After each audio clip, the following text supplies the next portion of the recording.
నమస్తే. Welcome to Vahini TV. నేను కావ్య. ఇదైతే జీవన్ రెడ్డికి సంబంధించి ప్రధానంగా కాంగ్రెస్ పార్టీ వర్గాల్లో అయితే చర్చ జరుగుతున్న విషయం మనందరికీ తెలిసిందే. అయితే నిన్న గూడా శ్రీధర్ బాబు పోయి బుజ్జగిస్తున్నాడంట. "ఎక్కడికి పోకు ఉండు మేము చూసుకుంటాము. రేవంత్ అన్న గూడా చెప్తున్నాడు మేము చూసుకుంటాము" అని జెప్పేసి గూడా శ్రీధర్ బాబు చెప్పినా గూడా ఎట్టి పరిస్థితుల్లో నేను ఊకునేది లేదు. ఖచ్చితంగా పార్టీ మారుతా అని జెప్పేసి గూడా జీవన్ రెడ్డి చాలా క్లియర్ కట్‌గా చెప్తున్నాడు. అయితే దానికి సంబంధించి ఒక వార్తొచ్చింది. చూద్దాం మనం.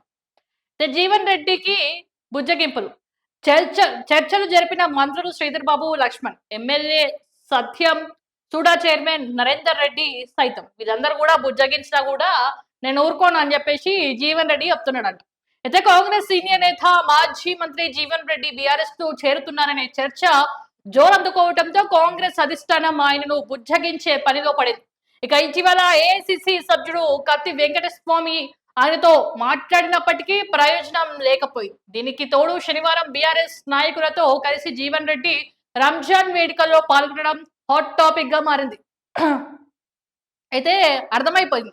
మరి జీవన్ రెడ్డి రాజీనామా చేస్తాడు. 20వ తేదీన ఒక ఫంక్షన్ హాల్ బుక్ చేసిండు అని చెప్పేసి కూడా మనందరికీ తెలిసిన విషయమే. మరి ఎక్కడ పోతాడు? నెక్స్ట్ ఆప్షన్ బీఆర్ఎస్సా, బీజేపీయా, ఇంకేదన్నా అని చెప్పేసి ఒక రకంగా డౌట్ ఉండే. అయితే దీనికి సంబంధించి అందరికి ప్రధాన ప్రతిపక్ష పార్టీ బీఆర్ఎస్ పార్టీ కాబట్టి ఖచ్చితంగా బీఆర్ఎస్ పార్టీకే పోతాడని చెప్పేసి చాలా రకంగా మాట్లాడుకున్నారు. దానికి తోడు కూడా నిన్న రంజాన్ వేడుకల్లో బీఆర్ఎస్ పార్టీకి సంబంధించిన నేతలతో ఆయన పాల్గొనడం అయితే జరిగింది. అయితే ఆ పార్టీకి సంబంధించిన నేతలు చాలా రకంగా ప్రయత్నం చేసిండు. ఆయనను బుజ్జగించే ప్రయత్నం చేసిండు. ఎట్టి పరిస్థితుల్లో ఆయన ఊకోను, నేను ఖచ్చితంగా మారతాను, ఖచ్చితంగా రాజీనామా చేస్తాను అని చెప్పేసి ఆయన చెప్తున్నాడు. గతంలో గాంధీ భవన్ కి పోయి మాట్లాడినా, ప్రజాభవన్ కి పోయి మాట్లాడినా, ఇన్ఛార్జ్ నటరాజన్ తో మాట్లాడినా కూడా నన్ను పట్టించుకోలేరు, పట్టించుకున్న పాపాన పోలేదు అని చెప్పేసి కూడా ఆయన మాట్లాడడం అయితే జరిగినట్టు తెలుస్తుంది. అయితే దీనికి సంబంధించి కేసీఆర్ సైతం కూడా ఖచ్చితంగా మంచి పదవి ఇస్తాను, ఆయనతో పాటు అతని కోడలికి కూడా ఎమ్మెల్యే టికెట్ ఇస్తాము అని చెప్పేసి కూడా అక్కడ నుంచి గ్రీన్ సిగ్నల్ వచ్చినట్టు తెలుస్తుంది. అందుకే జీవన్ రెడ్డి ఎట్టి పరిస్థితుల్లో కూడా ఆ బుజ్జగించే ప్రయత్నంలో నేను లొంగిపోను అని చెప్పేసి కూడా ఆయన చెప్పడం అయితే జరిగింది. అయితే దీనికి తోడు శనివారం బీఆర్ఎస్ నాయకులతో కలిసి జీవన్ రెడ్డి రంజాన్ వేడుకల్లో పాల్గొనడం హాట్ టాపిక్ గా మారింది. ఈ నేపథ్యంలో మంత్రులు శ్రీధర్ బాబు, అడ్లూరి లక్ష్మణ్లు శనివారం జీవన్ రెడ్డి ఇంటికి వెళ్లి ఆయనతో చర్చలు జరిపారు.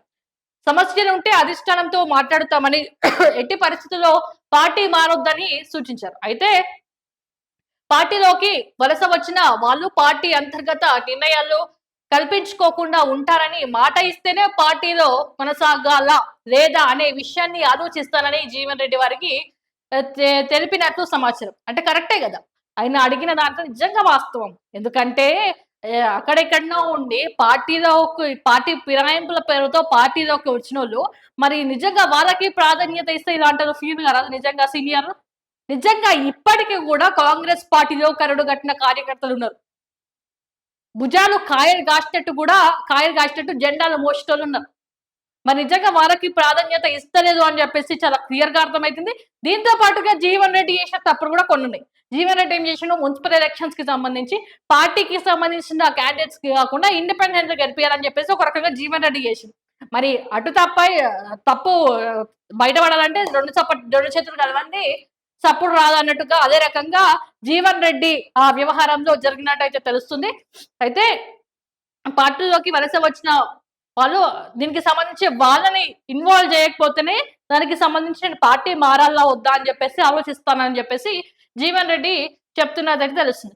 అయితే ఈ కార్యక్రమంలో ఎమ్మెల్యే మేడిపల్లి సత్యం జీవన్ రెడ్డితో చర్చించిన అనంతరం మంత్రి శ్రీధర్ బాబు మీడియాతో మాట్లాడారు. జీవన్ రెడ్డితో చర్చించిన దశాబ్దాల కాలంగా కాంగ్రెస్ కు వెన్నుముకగా ఉన్న జీవన్ రెడ్డి త్వరలోనే కారు ఎక్కబోతున్నారనే వార్తలు రాజకీయ వర్గాల్లో హాట్ పుట్టిస్తున్నాయి. ఇక రంజాన్ పర్వదినం సందర్భంగా ఆయన శనివారం వ్యవహరించిన తీరు ఈ ఊహాగానాలకు మరింత బలాన్ని చేకూర్చింది. ఇక రంజాన్ ప్రార్థనలో జీవన్ రెడ్డి, బీఆర్ఎస్ మాజీ జెడ్పీ చైర్పర్సన్ దావా వసంతతో పాటు ఇతర అనుచరులతో కలిసి పాల్గొనడం, వారితో ఆత్మీయంగా ముచ్చటించడం చర్చనీయాంశమైంది. ఇక జగిత్యాల ఎమ్మెల్యే సంజయ్ కుమార్ కాంగ్రెస్ లో చేరినప్పటి నుండి జీవన్ రెడ్డి తీవ్ర అసంతృప్తితో ఉన్న విషయం తెలిసింది. నిజంగా వాస్తవమే అది. జగిత్యాల ఎమ్మెల్యే సంజయ్ కుమార్ కాంగ్రెస్ లో చేరినప్పటి నుంచి ఆయన కూడా డిసప్పాయింట్ అయిన విషయం మనందరికీ తెలిసిందే. అయితే ఇప్పటికే తన నివాసం వద్ద కాంగ్రెస్ పార్టీ ఫ్లెక్సీలను తొలగించడం, పార్టీ కార్యక్రమాలకు దూరంగా ఉండటం ఆయన నిష్క్రమణకు సంకేతంగా కనిపిస్తుంది. ఇక త్వరలోనే తన తుది నిర్ణయం అధికారికంగా ప్రకటించినట్లు తెలుస్తుంది. ఇక విషయాలను ఆయన చెప్పిన సమస్యలను సీఎం దృష్టికి తీసుకెళ్తామని, అప్పటి వరకు ఏ నిర్ణయం తీసుకోవద్దని కోరినట్లు చెప్పారు. ఇక జీవన్ రెడ్డి కి పార్టీ అండగా నిలిచే ఆలోచన చేస్తుందన్నారు. ఇక జీవన్ రెడ్డి పార్టీకి పెద్ద దిక్కే అని అన్నారు. ఇక అభివృద్ధి కోసమే 10 మంది ఎమ్మెల్యేలను తీసుకున్నట్లు మంత్రి స్పష్టం చేశారు. అభివృద్ధి కోసం తీసుకురా 10 మంది ఎమ్మెల్యేలను ఏం అభివృద్ధి కోసం తీసుకున్నారు? వాళ్ళ ఆస్తులు కాపాడుకోండి అని చెప్పేసి తీసుకున్నారు. సో ఈ విషయాన్ని పక్కన పెడితే జీవన్ రెడ్డి గురించి మాట్లాడుకుందాం. జీవన్ రెడ్డి నిజంగా ఆయన చాలా సీనియర్ నాయకులు. ఆయన మాజీ మాజీ ఎమ్మెల్సీ కావచ్చు. ఆయన పదవులు కూడా బానే చేసిండు.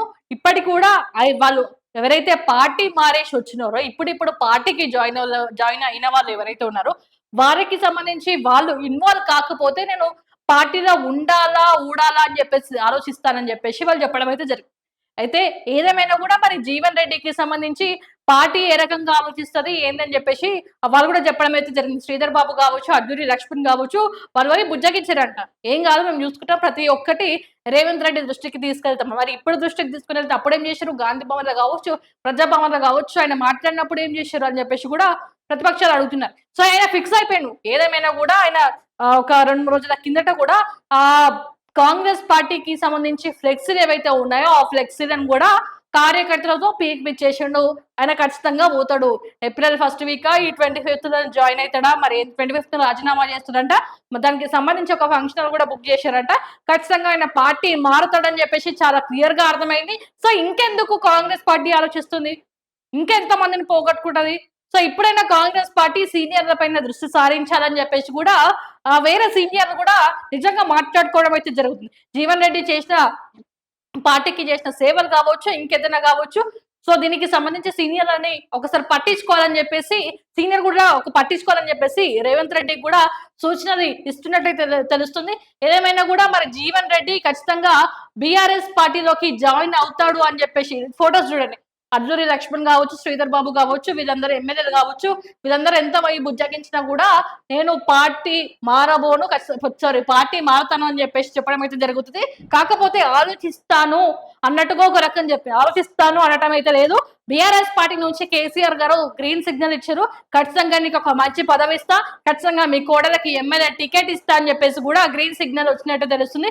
ఏదేమైనా కూడా మరి పార్టీ ఒక మంచి సీనియర్ నాయకుడిని పోగొట్టుకుంటున్నట్టయితే తెలుస్తుంది. ఇంకా సీనియర్లు పోకుండా ఉండాలంటే నిజంగా పక్క పార్టీల నుంచి వచ్చిన ఎమ్మెల్యేలకు కావచ్చు, ఎంపీలకు కావచ్చు, ఇంకెవరికైనా కావచ్చు, వాళ్ళకి ఇంపార్టెన్స్ ఇవ్వకుండా పార్టీ సీనియర్లకి ఇంపార్టెన్స్ ఇస్తే నిజంగా సీనియర్లు ఉండే అవకాశం ఉంటుంది. లేకపోతే జీవన్ రెడ్డి వెళ్ళిపోయినట్టే వేరే ఎమ్మెల్యే వేరే కాంగ్రెస్ పార్టీకి సంబంధించిన సీనియర్లు వెళ్ళిపోయే అవకాశం ఉంటుంది. కాబట్టి పార్టీ కూడా ఒకసారి ఈ సీనియర్ల పైన ఒకసారి దృష్టి సారిస్తే మంచిదని అర్థమవుతుంది.